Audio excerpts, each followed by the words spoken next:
Good afternoon, everyone.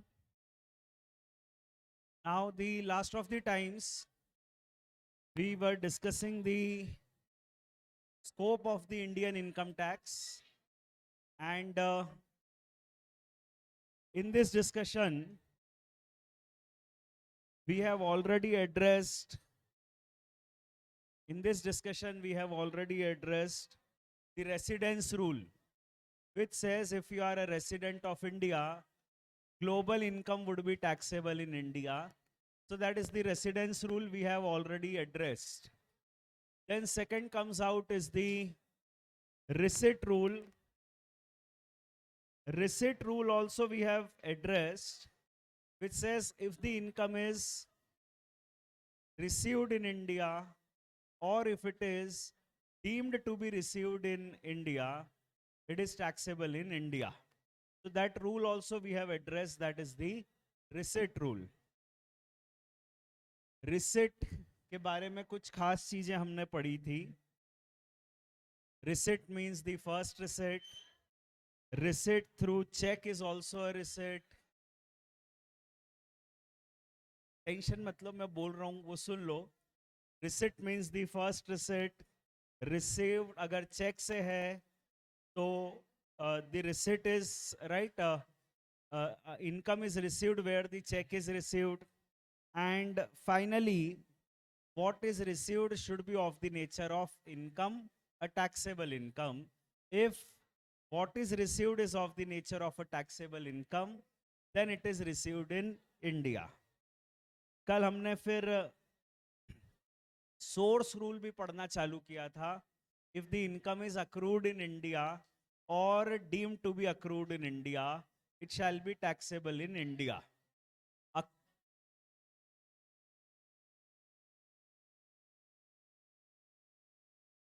हो जाए फिर अपन पढ़ लेते हैं थोड़ा.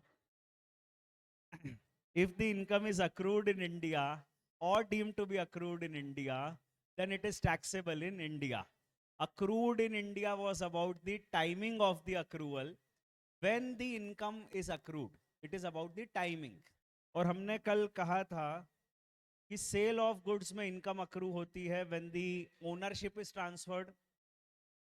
सर्विसेज में इनकम अक्रू होती है when the services are rendered.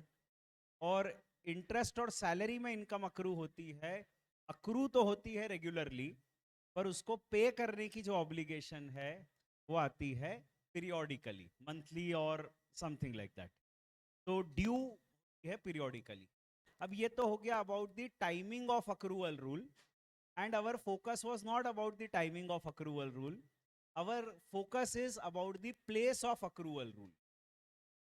When do you say that the place of accrual of income is India? When do you say that the income is accrued in the territory of India? The place of accrual is India. That is the relevant question we have to address in our discussion. The place of accrual rule. अब देखो मैं आपको समझाने की कोशिश करता हूं कि लॉ मेकर्स के सामने क्या इशू रहा होगा जब वो लॉ ड्राफ्ट कर रहे होंगे. तो सवाल यह है कि हम क्या क्राइटेरिया रखें प्लेस ऑफ अक्रूवल का, क्योंकि कब हम कहें कि इनकम अक्रू इंडिया में होती है.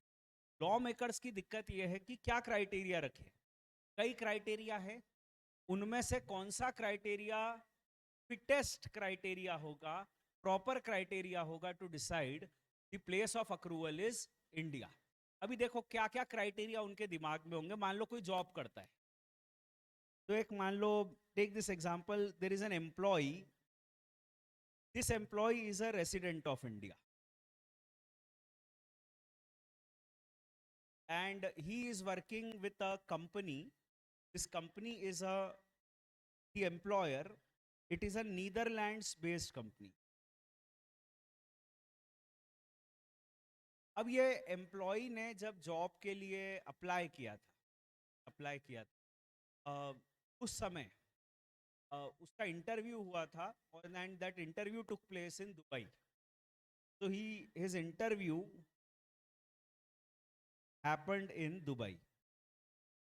लेटर ऑन उसका रिक्रूटमेंट का लेटर आया, अपॉइंटमेंट लेटर आया, तो रिक्रूटमेंट हुआ, अपॉइंटमेंट लेटर आया, वो आया सिंगापुर ऑफिस से,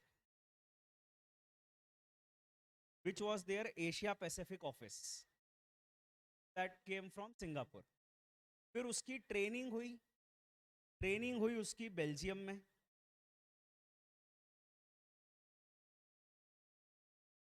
उसके बाद उसने ज्वाइन किया, तो वो बैठता है इस्तांबुल टर्की के ऑफिस में, where he is sitting in Istanbul Turkey. Sitting in Istanbul, Turkey, he is serving the clients of the North American continent, which is United States, Canada. उन clients को वो serve करता है. So he is serving the clients. These services are used by the clients which are in North America. And ये जो भी services देता है उसके लिए डेटा बहुत सारा रहता है, बैठता है टर्की में, इंटरनेट के जरिए सर्विस देता है. तो इनका जो सर्वर है जहां पर ये सारे ट्रांजैक्शंस होते हैं, क्लाइंट से डीलिंग होती है, that server is located in Mauritius.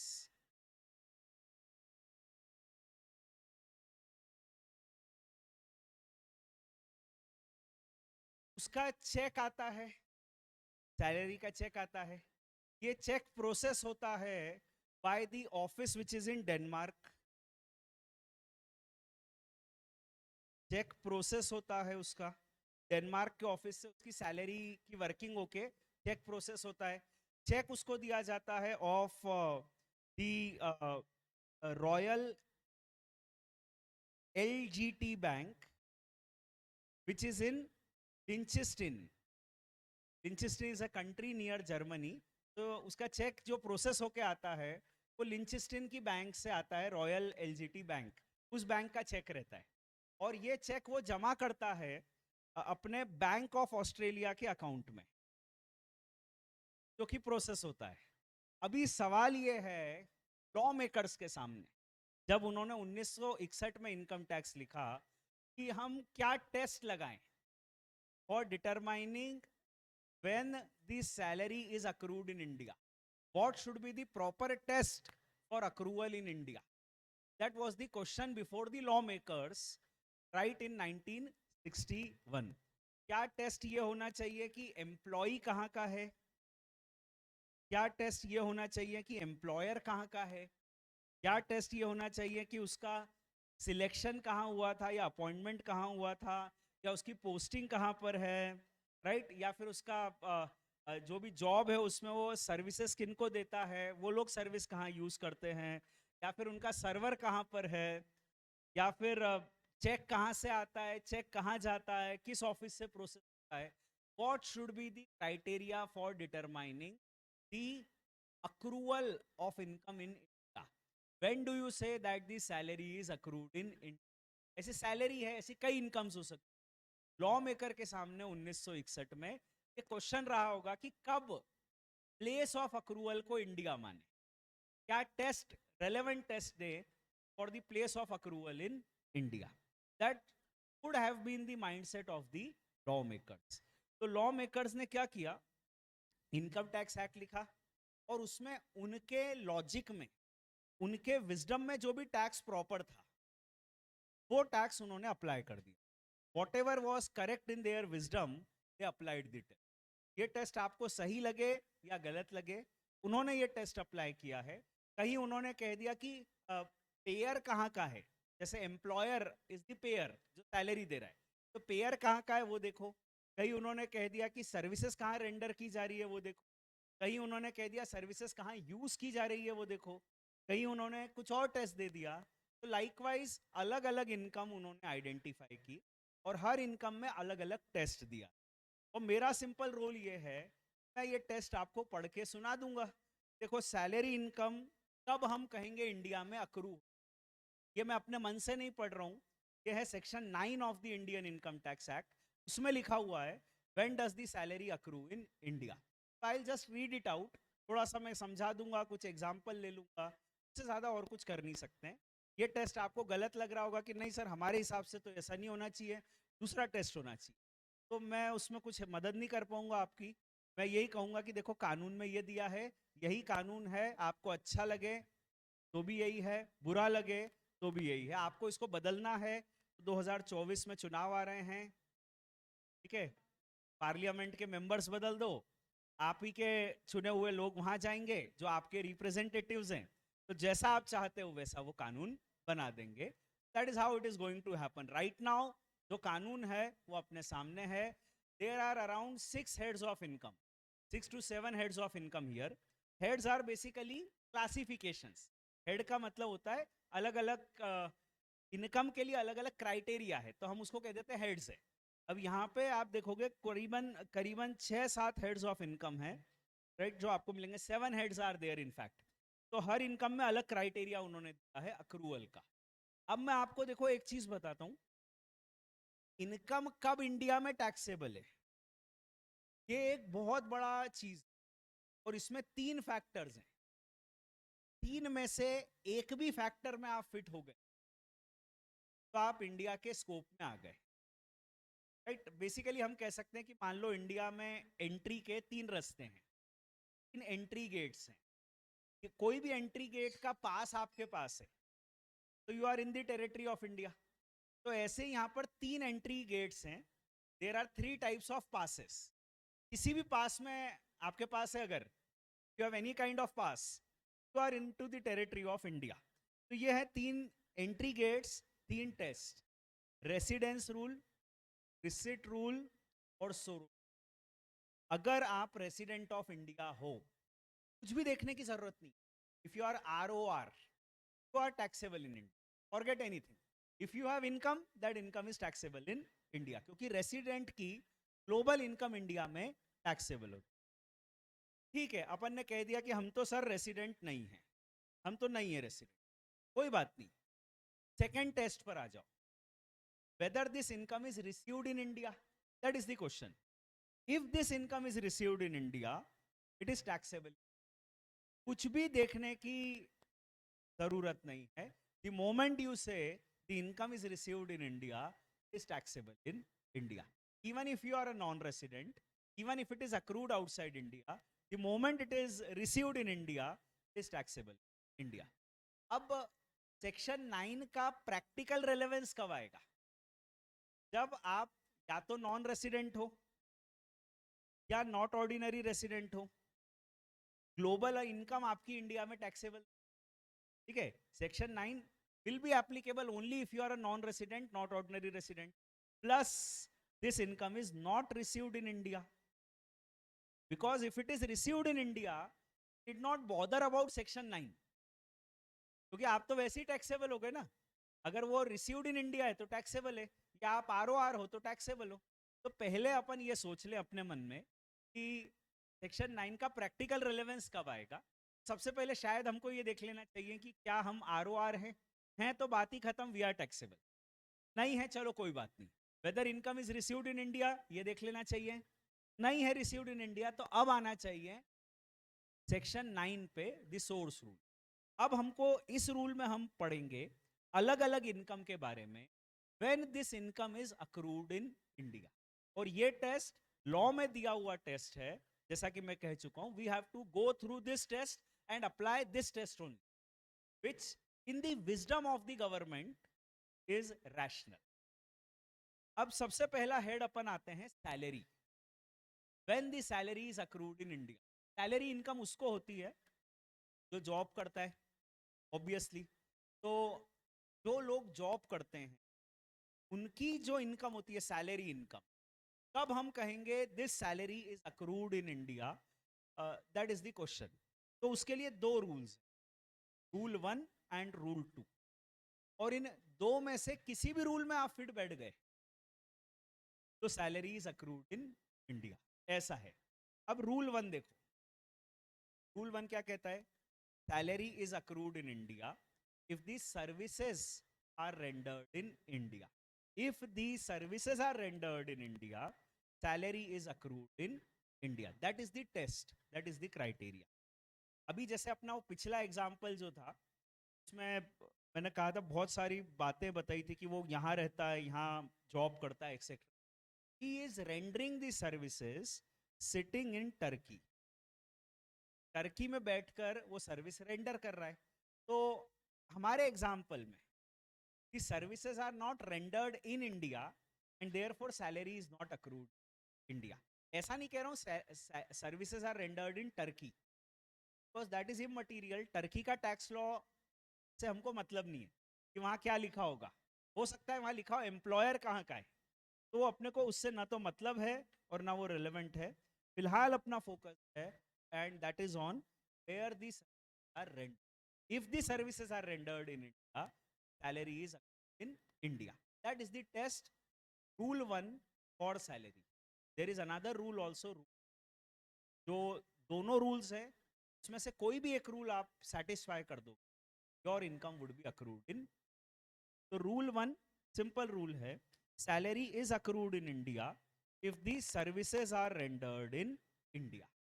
अब दूसरा रूल आता है, if the salary is paid by government of India to a citizen.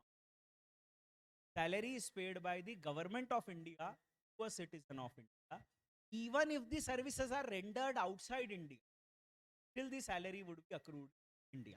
उनका ये कहना है कि अगर गवर्नमेंट ने सिटीजन को सैलरी दी, बात खत्म. गवर्नमेंट ऑफ इंडिया ने सिटीजन ऑफ इंडिया को सैलरी दी, तो बात खत्म. Salary is accrued in India whether services are rendered in India, whether services are rendered outside India. हमको इससे मतलब ही नहीं है. The moment the salary is given by government to a citizen, the income salary is accrued in India. Typically ये clause deal करता है Indian citizens से. Indian citizen वो होते हैं जो इंडियन सिटीजन होते हैं सिटीजनशिप एक्ट में. तो ये क्लॉज डील करता है इंडियन सिटीजन से.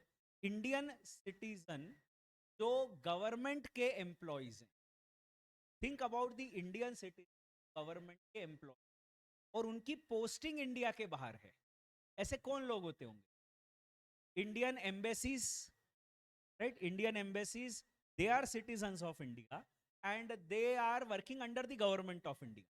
और इनकी पोस्टिंग होती है दूसरे देशों में. इंडिया के डिप्लोमेटिक ऑफिसर्स हैं, वो इंडिया को रिप्रेजेंट करते हैं. मान लो बुल्गारिया में या फ्रांस में, जर्मनी में, दुनिया के कई देशों में इंडियन एम्बेसीज हैं. कई देशों में उनके काउंसलेट ऑफिसर्स हैं, वीजा ऑफिसर्स हैं, बहुत तरह के डिप्लोमेटिक ऑफिसर्स होते हैं.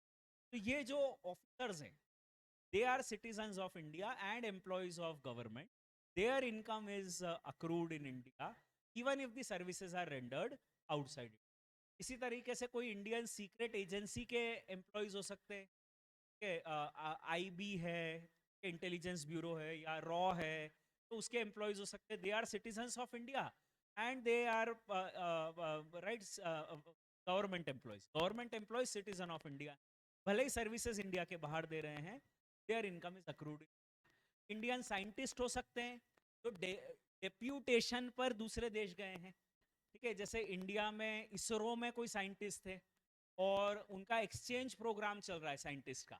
तो इंडिया से एक टीम गई 10 साइंटिस्ट की नासा में, और नासा से 10 साइंटिस्ट इंडिया में आए इसरो में. ऐसे चलते रहते हैं एक्सचेंज प्रोग्राम्स, क्योंकि जो स्पेस रिसर्च है उसमें अपना नॉलेज एक दूसरे से वो शेयर करना चाहते हैं. That is what they want. तो अभी ऐसा हो गया कि इंडियन कुछ साइंटिस्ट जाकर इसरो में बैठते हैं. They are citizens of India and employees of the Indian government. तो उनको जो भी सैलरी मिलती है वो salary would be accrued in India, right? Whether the services are rendered in India, still their salary would be accrued in India. ये rule दिया है उन्होंने. अब देखो, मैं इस पूरे रूल को समराइज करूं तो कुछ ऐसा सिचुएशन बन जाता. अगर employer government and employee citizen of India, तो सैलरी इंडिया में टैक्सेबल है. अदरवाइज हमें यह देखना पड़ेगा whether the services are rendered in India. If the services are rendered in India, the salary is accrued in India. If the services are not rendered in India, the salary is not accrued in. बहुत ही simple criteria, ये salary का test है, तो section 9 में, ठीक है। अभी देखो जो भी अपन बात करते, कोशिश ये करनी चाहिए 360 डिग्री एंगल, ओवरऑल इसका इम्पैक्ट क्या होने वाला। अक्रूवल एक क्राइटेरिया है, टैक्सेबिलिटी में 3 क्राइटेरिया, तीनों में से एक में फिट हो गए आप टैक्सेबल। मैंने कोशिश की है कि कुछ एग्जांपल्स लूं जो आपके नोट्स में है, तो you should fill those examples which are given. उसको अभी पेंसिल से एक बार लिख लो, फिर मैं पेन से उसको लिखा दूंगा, मैं भी लिख दूंगा, तो आप मैच करके फिर फाइनली लिख लेना, दैट कोई मिसमैच नहीं हो जाए। इसलिए एक बार रफ में आप लिख लो, पेंसिल से लिख लो या कहीं और लिख लो, फिर उसको फाइनल कर लेना। 2 क्वेश्चंस है यहाँ पर जो पूछे गए, देखो, whether income is accrued in India, that is one question, और दूसरा क्वेश्चन है whether income is taxable in India. और टैक्सेबल है तो मैं आपसे पूछ रहा हूँ किस क्राइटेरिया पे टैक्सेबल है, ये मन में क्लियर रखना या लिख लेना शॉर्ट में, रेसिडेंस रूल पे या रिसिट रूल पे, किस क्राइटेरिया पे टैक्सेबल, ऐसा आपको करना है। Fill this table, page number 19, fill this chart so that we'll go forward.